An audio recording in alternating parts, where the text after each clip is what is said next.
दोस्तों नमस्कार, ये है मार्गदर्शन फॉर सिविल सर्विसेज। मैं अनुराग चौधरी। दोस्तों, हिंदी साहित्य में कई ऐसी रचनाएं हैं जो हमें कठिनाइयों से लड़ने की प्रेरणा देती हैं और विपत्तियों का डट कर मुकाबला करने के लिए हमें प्रेरित करती हैं।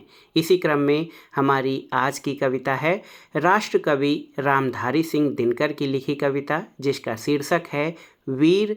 आपने इस कविता की 2 लाइनें जरूर सुनी होंगी। मानव जब जोर लगाता है, पत्थर पानी बन जाता है। तो आइए सुनते हैं आज की कविता। पूरी कविता रामधारी सिंह दिनकर की लिखी हुई। सच है विपत्ति जब आती है, कायर को ही दहलाती है।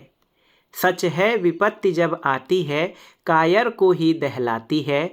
सूरमा नहीं विचलित होते, क्षण एक नहीं धीरज खोते। विघ्नों को गले लगाते हैं, कांटों में राह बनाते हैं। मुँह से न कभी उफ कहते हैं, मुँह से न कभी उफ कहते हैं। संकट का चरण न गहते हैं, जो आ पड़ता सब सहते हैं। उद्योग निरत नित रहते हैं। शूलों का मूल नसाते हैं, बढ़ खुद विपत्ति पर छाते हैं। है कौन विघ्न ऐसा जग में, टिक सके आदमी के मग में। है कौन विघ्न ऐसा जग में, टिक सके आदमी के मग में। खम ठोक ठेलता है जब नर, पर्वत के जाते पांव उखड़। मानव जब जोर लगाता है, पत्थर पानी बन जाता है। बहुत ही महत्वपूर्ण है। आप जानते हैं ये 2 लाइनें हमें हमेशा सुनाई देती हैं कि मानव जब जोर लगाता है, पत्थर पानी बन जाता है। गुण बड़े एक से एक प्रखर हैं छिपे मानवों के भीतर। मेहंदी में जैसी लाली हो, वर्तिका बीच उजियाली हो। बत्ती जो नहीं जलाता है, रोशनी नहीं वह पाता है।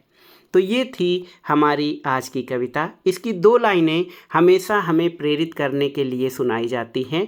मानव जब जोर लगाता है, पत्थर पानी बन जाता है। लेकिन हमने ये आज पूरी कविता सुन ली है और इसको मैंने रामधारी सिंह दिनकर के रचना संसार से लिया है। इसमें उन्होंने वीर और कायरों के बीच अंतर किया है और वो कहते हैं कि वीर पुरुष मुश्किलों से उनका सामना करते हैं, मुश्किलों या संकट का सामना करते हैं, जबकि कायर लोग खराब परिस्थितियों में जो है दूर भागते हैं या उससे समझौता कर लेते हैं।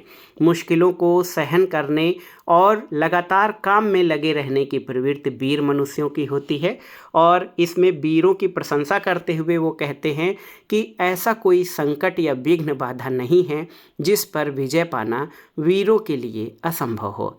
तो जो भी संकट सामने आता है, रास्ते में आता है, वीर पुरुष उनका डट कर मुकाबला करते हैं। और इसमें कवि ने मनुष्यों में छिपी हुई ताकत को ध्यान दिलाते हुए कहा है कि मनुष्य दिखने में साधारण लगता है, लेकिन उसके अंदर बहुत बड़े गुण निहित होते हैं और इसमें साहस और पराक्रम सर्वाधिक उपयुक्त गुण है। और ये उसी तरह छुपा होता है जिस तरह से मेहंदी के पत्तों के बीच लाली और वर्तिका यानी दीपक की बत्ती के बीच उजियाली या उजियाला छिपा होता है। तो ये थी हमारी आज की कविता, राष्ट्र कवि रामधारी सिंह दिनकर की लिखी हुई कविता, जिसका शीर्षक था वीर। ये कविता आपको कैसी लगी हमें कमेंट बॉक्स में ज़रूर बताइएगा। नमस्कार, धन्यवाद।